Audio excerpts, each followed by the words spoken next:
Oh, man. I'll have to edit that. Whatever. Season 6, episode 41 of the Hotspur America podcast. We are at Hotspur America on Twitter. I am at Ztronch. Tim is at TIMMAH621. Vast is at VCOM1. Daniel's not with us today, but he's with us in spirit. He is at Yidvids. We're on Facebook. You can listen to us on iTunes, Spotify, just about anywhere that you can find a podcast. We're on YouTube now, so smash that subscribe button, and we appreciate all your reviews and all your questions. Wow, we got lots of good things to talk about. That's quite a good, and certainly a great result. We're going to talk a lot about the performance and the tactics, all this good stuff, but a vital win. 3-0 at home against Leicester, fighting for European spots, and 3-0 performance, and lots to talk about. So we'll start with the lineup. We had a question from Hotspur 1882. He's at It's Hotspur 1882. 3 games in a row with the same lineup, 3 wins on the bounce. Vass, what's all that about? I have no idea. Usually defer to Tim when it comes to the lineups, but I was kind of Tim will back me up on this. I had a little pop at Mourinho before games saying that like he'll never rotate, and once he's got a settled side, that's it. Like no other player's going to get a look in, and it's kind of he sticks to a tried and trusted formula if it's working. Does Jose, and I think he's done that now for the last 3 games. I mean, I don't think we've had any real changes, have we, Tim, in the lineup? We haven't. 3 games in a row, no changes. What was my response to you, Vass? Because Vass said that I had to clap back at him. I can't remember your response to me. I said something to the effect of "What's wrong when it's working?" or something like that. All right, well, let me ask you this, Tim. Were you surprised at all that the plan seemed to work today? A little bit. Pre-match, I didn't really know how to feel about the lineup, but seeing it as another 4-2-3-1, I was a bit concerned that we wouldn't be able to create much offensively. So without Monday morning quarterbacking it, I was a little concerned when I saw that lineup come out. I was really hoping to see a 4-4-2, but it's working. So why mess with it? I think the one big surprise on this one was Aurier, who we got to give a big shout out to. Less than 24 hours prior to kickoff, he's in France with his mom, and he comes back for this match, starts 2 matches in a row after the loss of his brother. So I'm not going to say anything negative about him on this podcast. He gets my man of the match for both games just by coming out there and showing up when we need him, because we don't have another right back. And so that's huge for him to step up and play these 2 games. Yeah, I think you're right.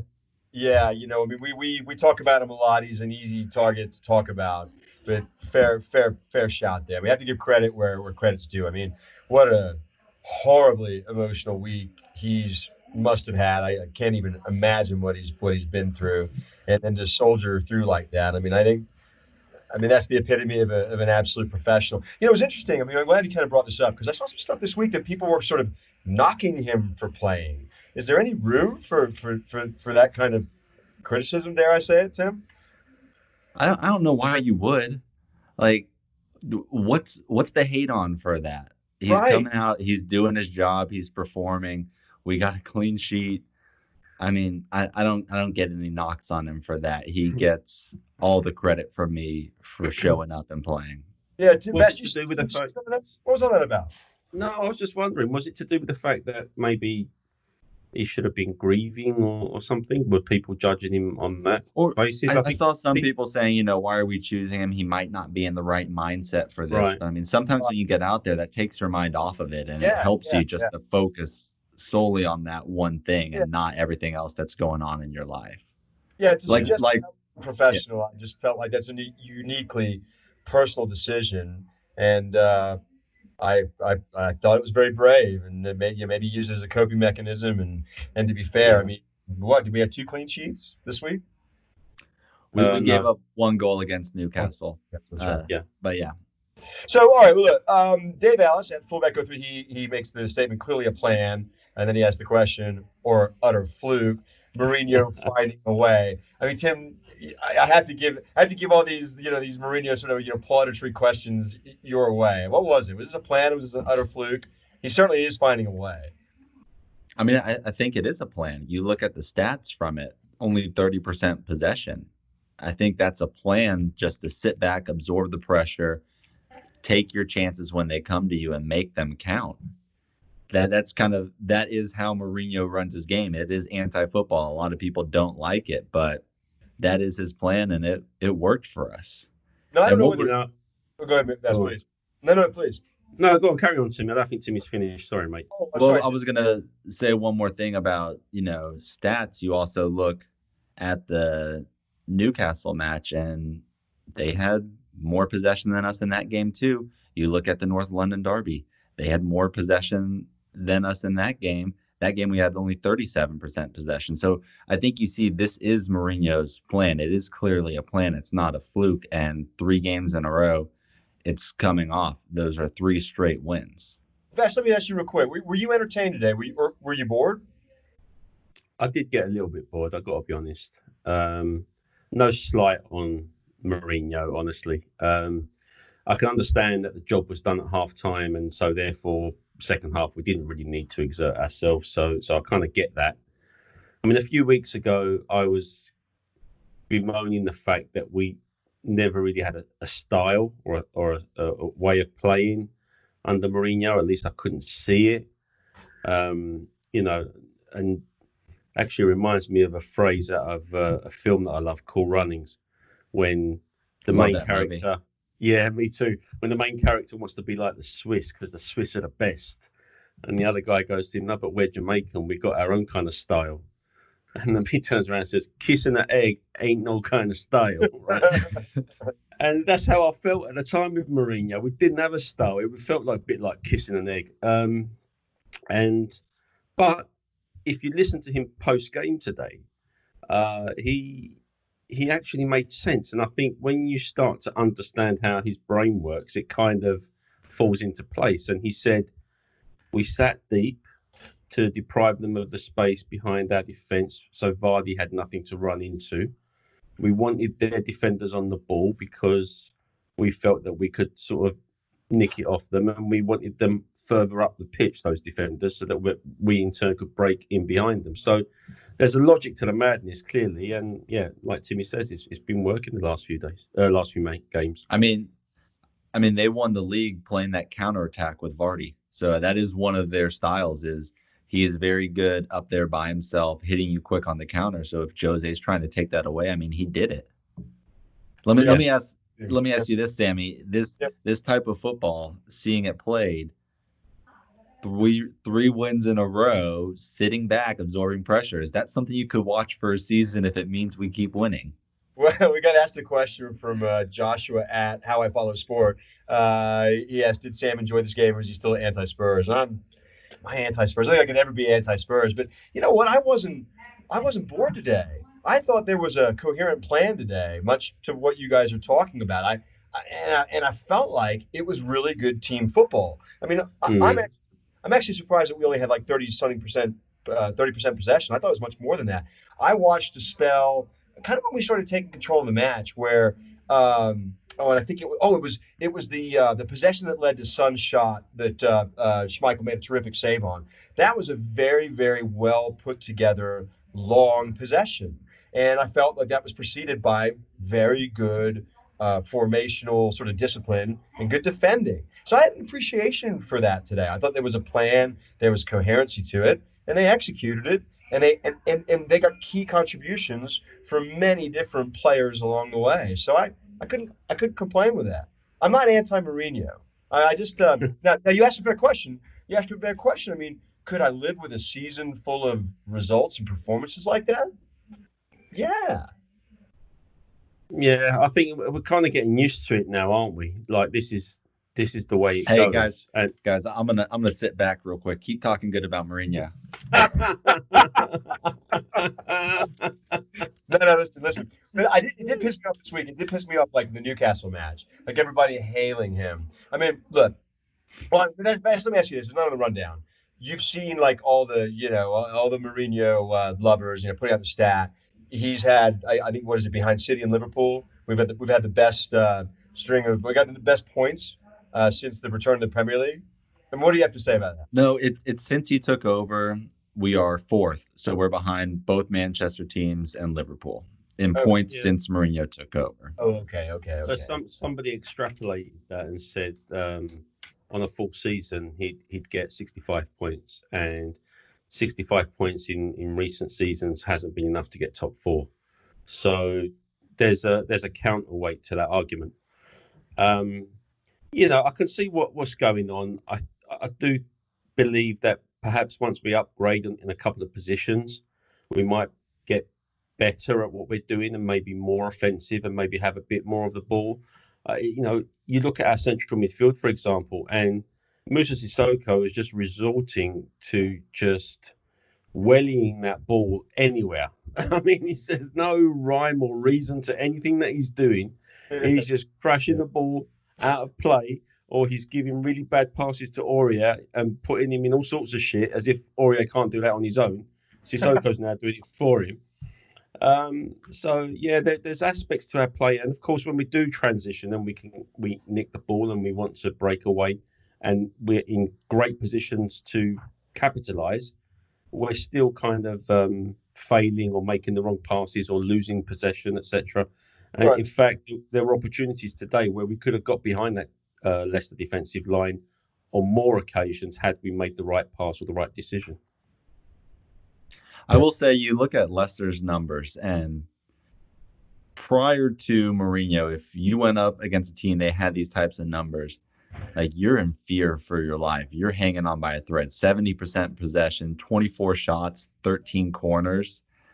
But in this game, I didn't have that feeling at all. I never felt that we were kind of out of control from it. It just seemed like the team knew what to do defensively, and they absorbed that pressure, and they weren't afraid of giving them 24 shots because 8 of those were off target. They blocked 10 of them, and only 6 of them actually made it on target, and they kept a clean sheet.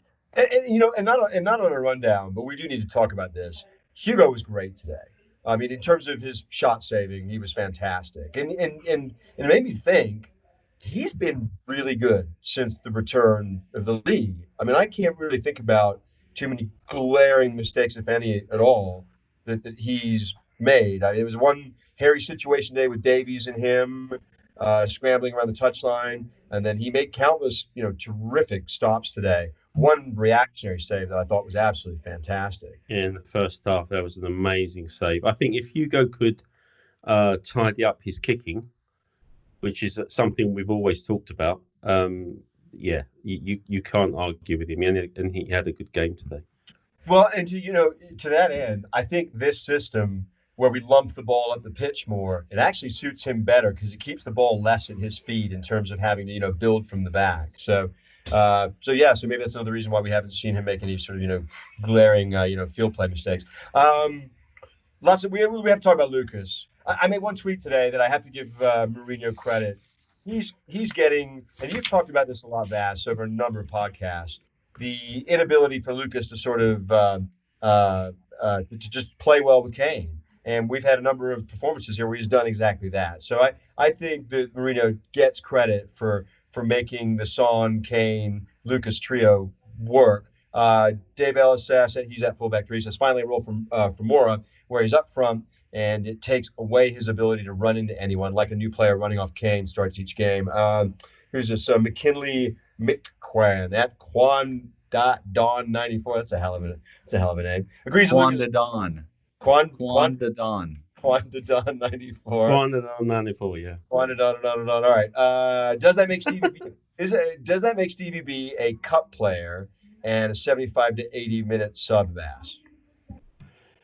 Look, Mourinho clearly likes Lucas. We've said that from the beginning. And even I was questioning not that long ago, actually, why he wouldn't drop Lucas. He just kept on playing him. I mean, was it the Bournemouth game rather than sub Lucas? He played him at right wing back. I mean, he works hard, and I think the game in the North London derby where we played that 4-4-2, I think that's where Lucas had his transformation moment and sort of moved into this sphere of playing well and confidently. He had 2 assists today. 2 good assists. Yeah, and a goal that came from I think a tackle of his, right? Right. So, he's putting in a shift. we're not getting Amsterdam type performances from him anymore. And it's been a hell of a long time for him to score a goal, in fairness. And he needs to be scoring because we can't just rely on Kane and Son. But yeah, he's sort of morphing into a different type of player now. And whether he's keeping Stevie B out of the side or whether it's Bergwijn's injury that's keeping him out, I'm not entirely sure. He's certainly keeping Lamella out of the side. So yeah, it's an interesting one. Lucas is carving out a role for himself. Yeah, You- Tim, for- David Henry, for- he's at Irish Post Malone. He says it's interesting. He says Lucas is becoming our new Ericsson. Your thoughts on that? I don't think No, I so. can't see it. I don't think he's becoming our new Ericsson because Ericsson was more of that central player who created. That's still who we want Giovanni Lo Celso to become. But Lucas is becoming a player that is now changing games. So if you want to draw that comparison to where Ericsson changed games for us, Lucas is certainly doing that. And in his recent form that he's discovered since the North London Derby, when he started actually playing with more width, staying on the wing, not running into Kane like David Ellis mentions, he has been like a new player. And for me, he certainly starts every game. And unfortunately, that does make Stevie B a cup player or an impact sub player, because when Lucas is playing like that, you are not going to sit him. And there's no reason to. He has been great for us these past 3 games. And just imagine it's going to be even harder for Stevie B to make appearances when Dele comes back from his injury, which it doesn't sound like it's going to be, at all for this season, the next game. But once the restart of next year happens, it's going to be tough. But that's what you want. And that's what I think Mourinho has been talking about is it's not just 11 players. It's a team, and you want to have that depth on your bench. That's something we've cried out for a long time, is to have quality on the bench. And I think we're starting to see that, and the way you're seeing it is from players we already had actually stepping up their game and playing to a level where we've seen them capable of playing at it before. It's just for Lucas, this is a consistent run, which I don't think we've seen from him in a very long time. Hey, so we touched on Ori a little bit, and the remarkable. The terribly sad week that he's had, and the remarkable week that he's had as a professional, and then he played 2 games, traveled home. His play divides opinions, but we still keep on managing to have clean sheets. It's working, I suppose. Obviously he gets credit, right, for being brave and playing, but Mourinho plays a role in this, right? Mourinho, his player coach relationship, I suppose, has to be spoken about, right, this week with what Oreo did, right, Tim? Certainly, and I think Mourinho said, well, actually, I don't know, because Mourinho said it's his decision. Whatever he wants to do, we are good with. And I guess from a standpoint, that's what you want your manager saying in this type of situation. You don't want him, putting any pressure on the player. Leave it up to him. Whatever he decides, we're 100% behind him. And so I think it was really good of Mourinho to come out and phrase it that way. And Aurier stepped up big. If it's all on him, he's helped us out immensely. That's 6 points right there that I don't know if we have without him. We don't have another right back. That's the problem. And Yaphet Tanganga's on the bench, but he's coming off an injury. Who knows if he's actually ready to play a full 90 minutes? Yeah, I think that's the key. We're not having another option is probably driving Mourinho's decisions in any case. He's had a mixed season, Aurier. He went through a period where he was getting a lot of assists going forward. He's made some good tackles in defence, but oftentimes he's getting caught out. He's prone to the odd error. He's a likeable guy, and I like him because of that.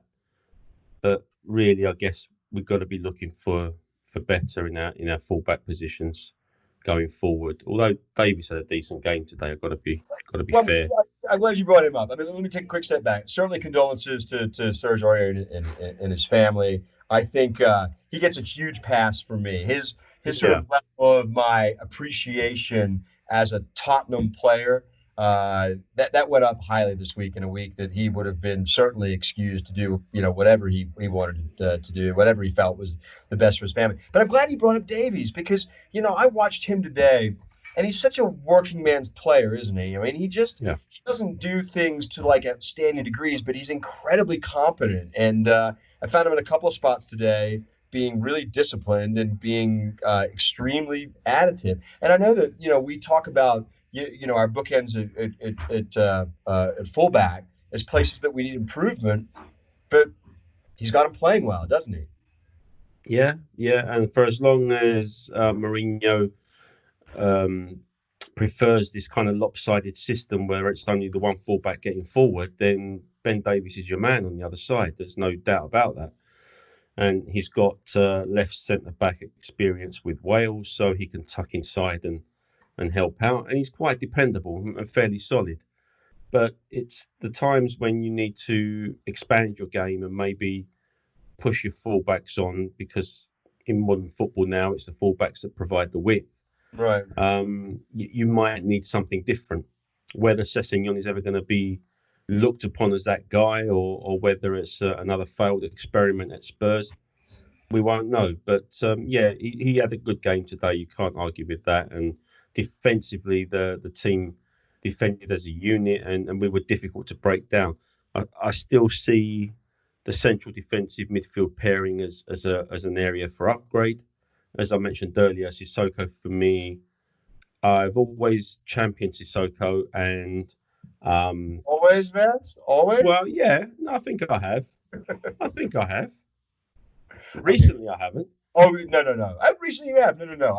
I don't think any of us did, like, the very, very early beginnings of Musa Sissoko at Spurs. I was just giving you shit. But no, you've been but no, I think now he's sort of run his course, old Musa. So I think, and Harry Winks, he gets through a lot of work, but I don't know whether we need better in that area. But that's maybe a discussion for another time. Sammy. Oh, go ahead. Go on. I was gonna say, I didn't put this on the rundown, but scale of 1 to 10, 1 being pristine clean, 10 being the filthiest of the filth. How filthy was Kane's curler? Oh my God, Kane did all kinds of filthy things today. So that curler was basically a mirror image, but 4 feet off the ground, of what he did in the North London derby that one day, right? Yeah, He ripped off his mask. It was the goal itself, in terms of the space, how he created space for himself, and the angle is unbelievable. I mean, but the thing that he did today, I mean, I sent out a tweet saying he was having a football orgy. He was that pass that set up Son's goal, the outside of his boot from, what was that, 25, 30 yards? It was pinpoint perfect. And he was doing stuff. Like, he looked himself. And I'm glad you brought us back to Kane, because I thought he was remarkable today. And I thought, to be fair, the system allowed him to be remarkable. It created space for players, and it allowed good individual players to show off their skills, and it showed what a mercurial player and talent he is. That third goal, though, the one that he scored, his second, that was about the third pass to Kane that sent him out wide. There was a couple of other very similar passes prior to that, where there was an opportunity, but he got sent out wide. This was probably the third time he got sent out wide, and he sort of cut inside. I just wasn't expecting it. I thought he'd look for somebody inside, because he's like been reluctant to try those shots in recent games or whatever. But that was the first goal, actually, that made me cheer since we resumed lockdown. I didn't even cheer like that in the North London derby, if I'm honest. But it's great to see. It was it was, and he looks fit for him to score that goal. Yeah, and he looks fit. That's the thing. He looks fit, Sammy. Yeah. Do you not think? Yeah. Yeah, no, I think so too. And I think this was. I mean, Tim, was this our best performance under Mourinho? So at least for a half.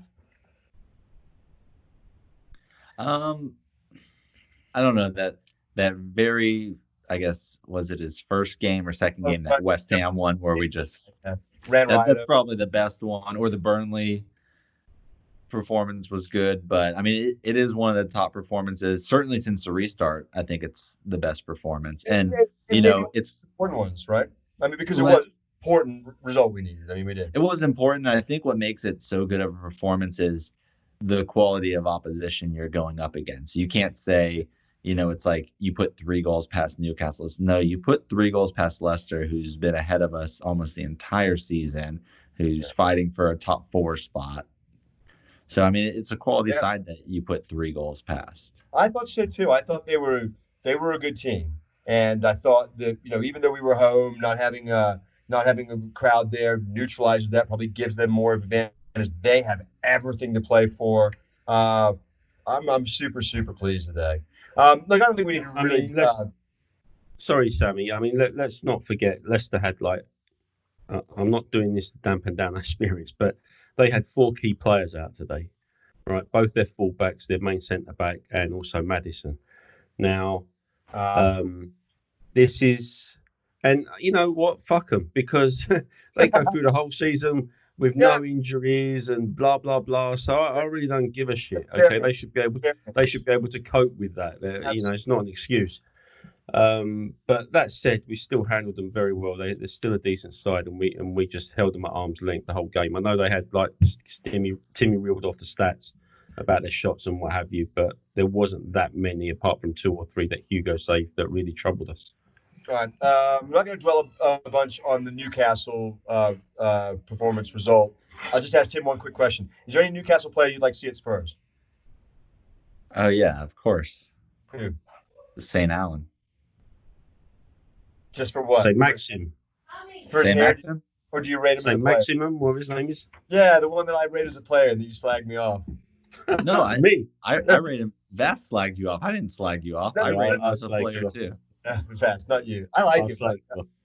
He looks dangerous. And if he doesn't look dangerous, just his hair, flailing about looks great. All right, let's go to quick fire questions. Yeah, Alan St. Maximin. No, wait, real quick. One thing that stuck out to me from Newcastle, Stevie B came in, immediately made an impact with that amazing cross to Harry to put in his 200th career goal.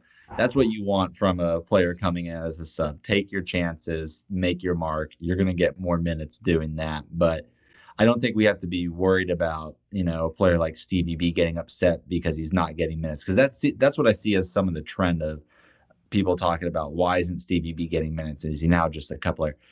He just came to us from PSV Eindhoven.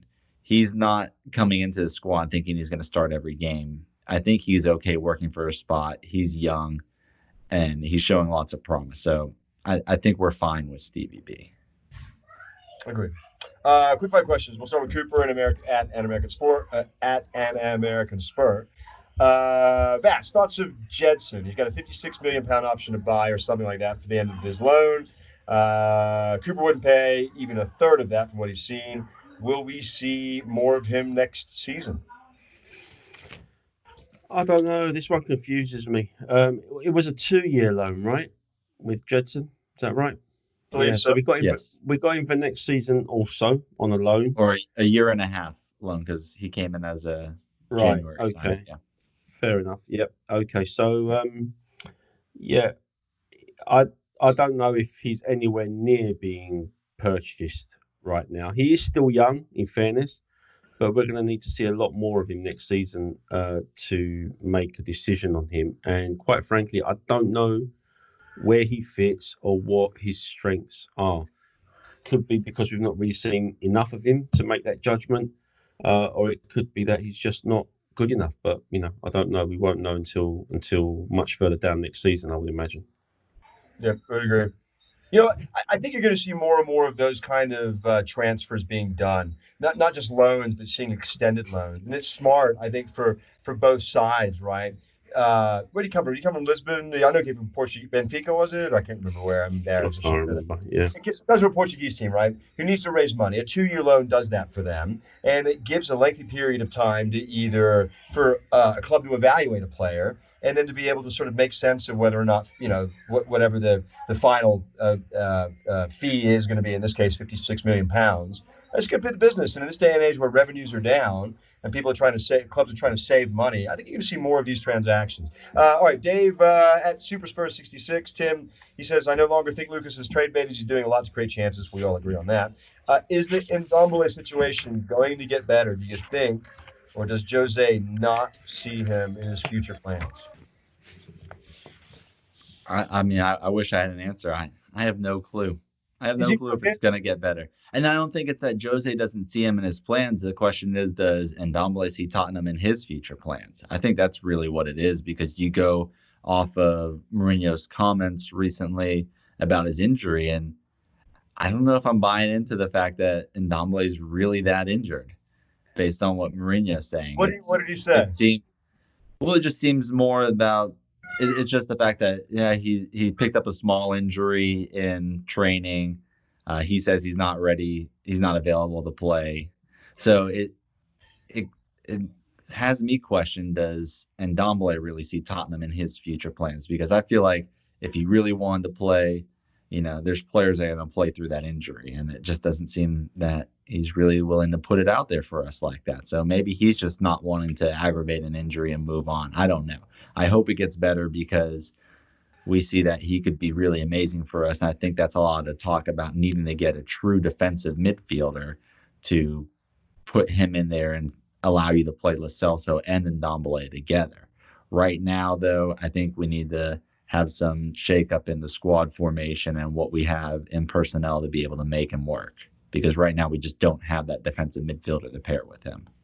Yeah, and what Timmy just said is there was a report in the media over here, one or two of the papers, that the Spurs hierarchy apparently want Mourinho to make Ndombele part of his plans, and in order to do that, it means, as Timmy just said, to get a better central defensive midfield player to allow him to play both Ndombele and Lo Celso in the starting team. Do either of you think that could be like a situation where it creates sort of, throwing good money after bad? You've already sunk a lot of money into him, right? And now you're suggesting, well, he's not really playing to his potential because we don't have the pieces around him. I mean, I'd love to get either of your thoughts or both of your thoughts on what you've seen so far from him, and whether you think investing around him makes sense. Yeah, I think it does make sense, because it would mean strengthening areas of need, areas that we know need strengthening, and that's the central defensive midfield area. I mean, there's talk of this Højbjerg coming in from Southampton. I don't know whether he's like the guy, but we need players to come in and fill that role, and perhaps that will allow us to see more of Ndombele and what he can do. I mean, we've seen glimpses this season of Ndombele's qualities, but he came on, was it against Bournemouth? He looks a bit, he looks for the forward pass, and he tried to change things, but he does look a bit heavy. I don't know whether that's just his natural gait or whatever it is, but maybe Mourinho wants better or fitter. I don't know what the issue is. I don't know if Tim agrees. Well, I want to ask Tim a question, because hang on, Ali Mac at Ali_Mac82. Who does Højbjerg replace, Tim? Winks or Sissoko? And then, does that kind of player give Ndombele a license to play a bit lazier relative to other players? So Højbjerg, he replaces either of them. It's not necessarily one of them losing their job. The fact is, neither of them are really a true defensive midfielder, and he gives that stability. So he's taking one of their spots. It's not one or the other. It's just we don't have that role. Do what? How old is he? Is he young? Is he 23, 24? I'll look it up. Okay. But the thing is, I don't think he is that guy. I don't think he is the guy. The issue is right now with the current financial state is he is the guy who has a year left on his contract and seems to be on the outs with his club that you could get a favorable deal for. The guy, if you're going to go get him, is Dennis Zakaria from Borussia Mönchengladbach. That is the guy that I would throw as much money as possible to get, because that is the guy to completely transform your team, the whole makeup of it, and take you to that next level. Højbjerg's not a bad player at all, and we just don't have that type of personnel on our team, a true defensive midfielder. So yes, he does improve us, but he's not the best defensive midfielder out there. Yeah. So, and the question, I was going to say real quick, Sammy said earlier, is that just throwing good money after bad? I mean, we've seen the glimpses from Ndombele that he could be the best midfielder in the league. I mean, he has that talent. But the concern that I have is, you're throwing that money after a player trying to force it to work, but you're throwing all that money after a player who his mentality just doesn't really seem to be there in terms of the effort he's going to give to you, whether he's going to play through an injury, whether he's going to track back for at the end of a match when he comes on as a sub and had only played for about 15 minutes. So I don't know if that's really who you want to be throwing all that money towards to force it to make it work around him. But with Højbjerg or whatever defensive midfielder we get, I think that is something that's severely needed because I don't like continuing to play Winks and Sissoko. I think one of them, and you can rotate them. I don't mind either of them, but I just don't like that pairing. Yeah, a couple of things. I don't see us being linked to Zachariah in any way. So we're not. I'm just saying he's the best one out there. He's the best, right? He's moving on. There's been talks that he wants to move on. He wants to step up his game, go to the next level. I mean, we have been linked with him in the past, but certainly we're not being linked with him right now because he's probably going to be the most expensive defensive midfielder out there. He is amazing. He is so good. And it's unfortunate that we're just not going to go after a player like that. But I completely understand why with the financial climate. I don't think we can go after a player that's going to cost that much. Yeah, but the other thing, I guess, is do you cut and run with Ndombele, and would there be any takers? How much would you actually recoup now? No, I don't think you cut and run with him. I mean, not right now in this current climate. Also, I don't think you're going to recoup your money, but I don't think you need to focus on building to make him better. I think you need to focus on building to make the squad better and not trying to just force it from an Ndombele perspective. I mean, you bring in a player like Højbjerg, it helps Lo Celso, it helps Winks, it helps Sissoko, it helps Lucas, it helps Son, it helps anybody who's ahead of him by giving you more of that defensive presence to allow them the ability to push forward more, maybe be more creative with the ball. Yeah, and let me throw something at you, man. I think you make an outstanding point there because today I didn't long for Ndombele at all today. And so if you, to your point, you get a rock in, your defensive midfield, you're right. We've got other good players that are going to certainly benefit from having a good, steady resource there in central midfield. I think these numbers are fascinating. You have them in the miscellaneous discussion, Tim. Numbers since the restart. I still can't believe this. Is this really true? We've had out of eight matches, we've had 5 wins, 2 draws, and 1 loss. Is that really it? Can I just come in here? Because before restart, before restart, if you remember, we were asking predictions, how many points we're going to make in the remaining 9 games or whatever it was. Yeah. And Timmy did say we're going to win 5, draw 2. No, we didn't. And lose 2. I did. Yeah, he did. So if Timmy's going to be bang on, we're losing next Sunday. And Europa League is out the window. Go on, Timmy. Take it away, mate.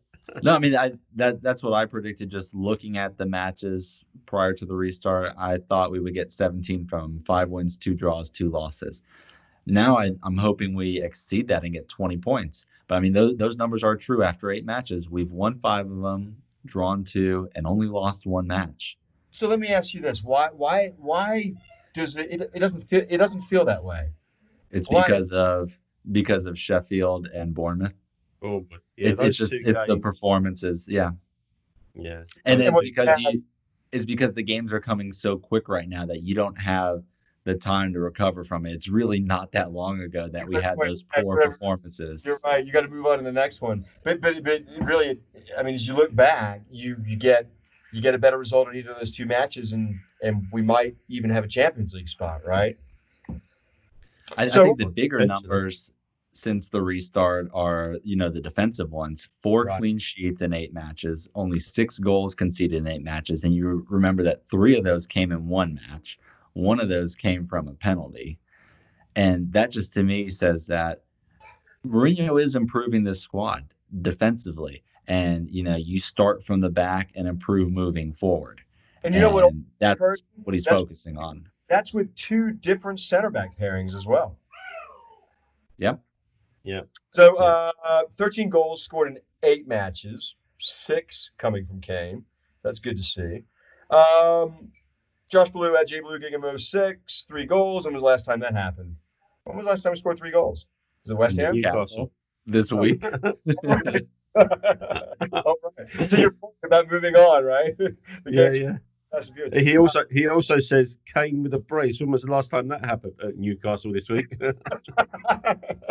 What have you done for me lately? Right? Yeah. Well, what's this about Jose video telling the players? But if you want to look at the last time we actually scored 3 goals, you got to go back to FA Cup in February versus Southampton.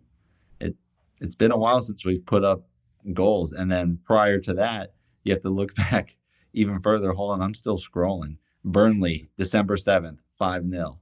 Wow. Those are the last 2 times we've put up more than 2 goals. Wow. So, wow. And now this week we've done it twice.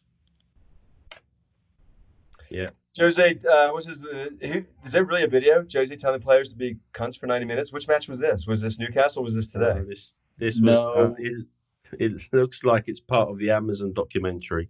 It might be like an off cut or something, but it's kind of been leaked, and he's got Jose talking to the squad, and he's kind of saying, "Look, you're all, I'm sure, very nice guys, whatever, good footballers, but when it's a match for those 90 minutes, you've got to be cunts." Really? You're gonna be, and he's giving them all this, and Ericsson's sitting there going, "Nah, mate." So it's a while ago. It's a while ago because you have Ericsson sitting there. Yeah. The only thing that I've seen is when he's announced, and like players look up, and I think I saw Dyer with this, what the fuck kind of look on his face. Like I guess players really didn't know this was going on. Look. This is just one more reason why I won't watch it. I've heard that they've just completely erased Mauricio Pochettino from the memory of Spurs in this thing. Is that true? Well, they're remembering that it's going to start around the time of Jose's hire, so like for the season. So it won't be really looking at pre-season or Pochettino's early matches before he gets sacked. So it's just going to They didn't start filming this till after the Champions League. Is that right? Yeah, after the Champions League. They started filming at the beginning of this season. Oh, I see. Okay. But right. I don't know how much of the early part of this season they're actually going to show, if anything. But it's rumoured that they're just going to pick up the story from when Pochettino goes and Jose comes in. I don't know. We'll have to see. All right. Listen, this is on the rundown, but I do want you guys to guide me through this. So we cannot make Champions League, correct? Correct. Okay. So let's talk about the permutations of us making Europa League. I guess I'll start with you, Tim. Is there a situation where we cannot make Europa League, and how would that come about? Oh, yeah, there's definitely a situation where we cannot make Europa League. If we lose the next match and Wolves win and Arsenal win the FA Cup, we're out. Really, we need to finish ahead of Wolves to feel secure and not worried about Arsenal winning the FA Cup and that doing what Chelsea winning the Champions League against Bayern Munich did to us. A situation where we qualify based on spots and somebody winning a cup keeps us out of the competition. Or we win, if we win, are we in? No, not necessarily. I mean, we have to finish above Wolves and also Sheffield United. Let's not forget Sheffield United. So Wolves are playing at home. Right, but what I said is we control our destiny against Sheffield because we're 4 points ahead of them right now. They have a game in hand. So they win that. We're still a point ahead of them. Against Wolves, we don't control our destiny because we're only 2 points ahead and they have a game in hand. Yes, correct. Yeah, I didn't get that. Okay, that's fine. Yeah. They've got a tricky setup. Who do Wolves play? They play Arsenal, don't they? No, Wolves have Palace and Chelsea. Palace and Chelsea. Okay, I knew they had a tough one. And Sheffield have Everton and Southampton. Right? Sorry, Sam? Chelsea's got really nothing to play for against Wolves, do they? I think they still want to cement their Champions League place, yeah. Yeah, they could lose Champions League because they have Liverpool and Wolves, and Leicester's 1 point behind them. Okay. United's 1 point behind them with a game in hand. Or no, they're both on 36 because they played FA Cup matches. But they're not going to mail it in. They've got reasons to play. Yeah, They they do. do. Yeah. All right. Yeah, so we've essentially got to do what Timmy said and finish above Wolves. The 7th spot only opens up if Arsenal don't win the FA Cup. Yeah. Right.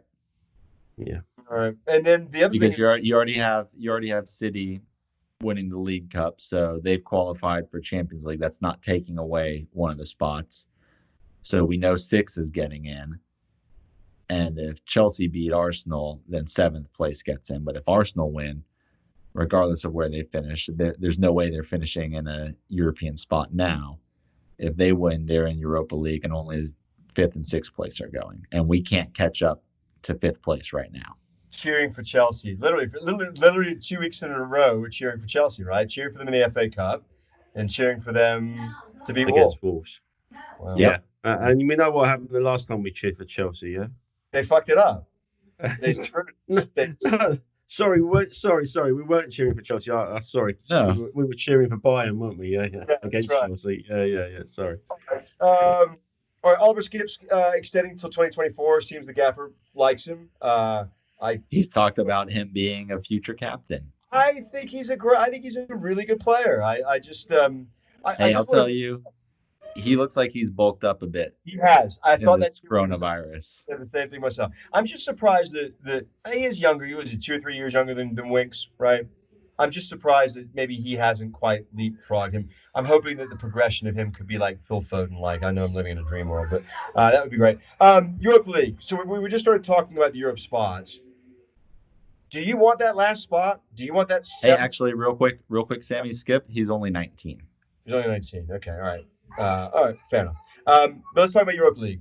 Do we want that last spot? Because that last spot, that's like a qualification spot, right? I mean, that puts us playing games months earlier than the season starts. Yeah.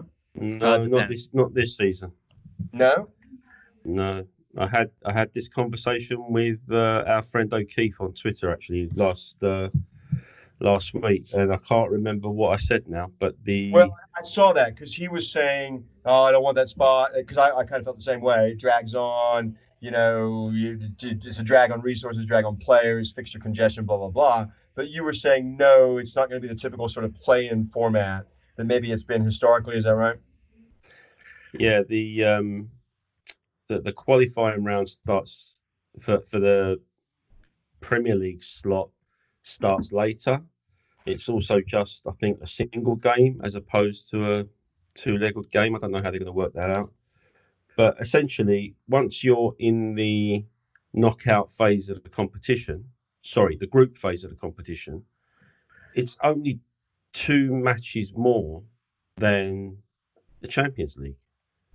Really? Because you still have 6 group matches. Yeah.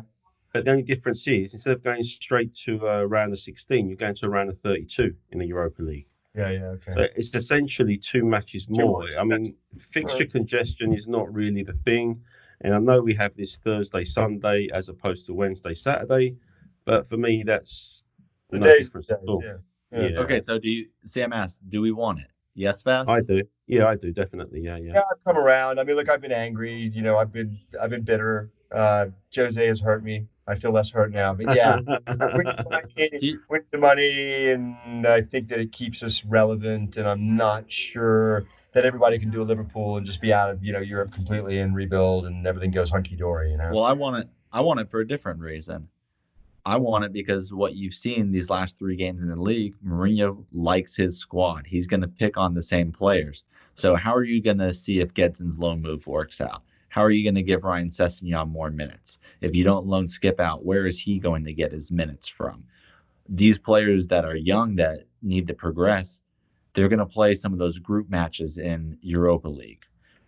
That's where they're going to play. And so if we want to see what we have on them and build with them, we need Europa League. You're not going to have the fixture congestion where you need to play these players if you're not in that European competition. So from the standpoint of progressing us for the future moving forward with some of our young players, I want Europa League for that. And I think it could help us out a lot, because if it's Champions League, you're not going to be playing those young players. So this could be somewhat of a blessing in a disguise if you see, if Gedson really works out and the loan move works out, or if Sessegnon can finally string together some minutes and prove himself and work his way into Mourinho's plans. I would like to see that, and Europa League presents the perfect opportunity to do that. Without Europa League, it's not happening. You'll see him in maybe a couple early cup matches, but that's it. Yeah. Well, I think those are all excellent points. All eyes on this last final match of the season against Palace. Vast, do you think we'll see the same lineup? I think we will. I don't see. Well, you're not gonna look at an injury report? Oh, I'm so sorry. Rewind. Forgot the music now. Forgot the music now. Forgot to even call on me. Because matches can happen if we don't know who can play. Let's talk about exactly. That's right. Forgive me. So, all right. We need to know who's fit, Sam. Come on, man. We do. It's injury. All right. It's injury time. There you go. All right, there we go. Looking at the week ahead, one match, Crystal Palace. Looks like Dele is still out with his hamstring injury. There hasn't been much reports on him. It was first reported to be a minor issue, but it's kept him out of a few games now. So keep an eye on his status. He's not ruled out completely yet for Palace, but it's sounding doubtful. And Ndombele, on the other hand, we talked about earlier, a minor knee injury picked up in training. He is out, whether it's him calling himself out or if the injury is actually keeping him out. Regardless, we will not see him against Palace. Eric Dyer could be back. His ban is over, so we'll see what Mourinho does, whether he sticks with the same pairing or if Dyer comes back into the fold. But that's it looking for Tottenham's injuries. Now, over the Crystal Palace, Christian Benteke is out serving his ban for violent conduct, so he will not be available. Gary Cahill is out with a hamstring injury. Patrick Van Aanholt is out after dislocating his shoulder this past week against Manchester United. So those three players Palace will not be able to call on. One player who could be coming back, James Tompkins. He's missed the last few matches with a knock, but he started training this last week. So keep an eye on his status. But those are your injuries looking at the week ahead. You know who I rate for Southampton? I wish we had Danny Ings. I like Danny Ings. He scored again today. He scored again today. And admittedly, he missed a penalty today, but he scored again today. And he scored a lovely goal last week where he kept the ball at his feet through traffic. He's fun to watch. Anyway, you threw me there because we were talking about Crystal Palace, but okay. you just got to get in the mind of Sammy. You got to get in Sammy's mind, know how it operates. He thinks of something, he's just going to blurt it out. Yeah. So all eyes on Palace, right? Right. You touched on Dyer being back. Do you think? I mean, should Dyer start?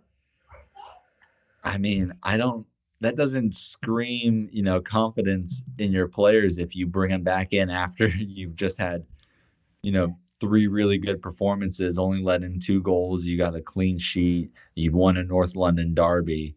I mean, and Toby's hardly had a mistake, right?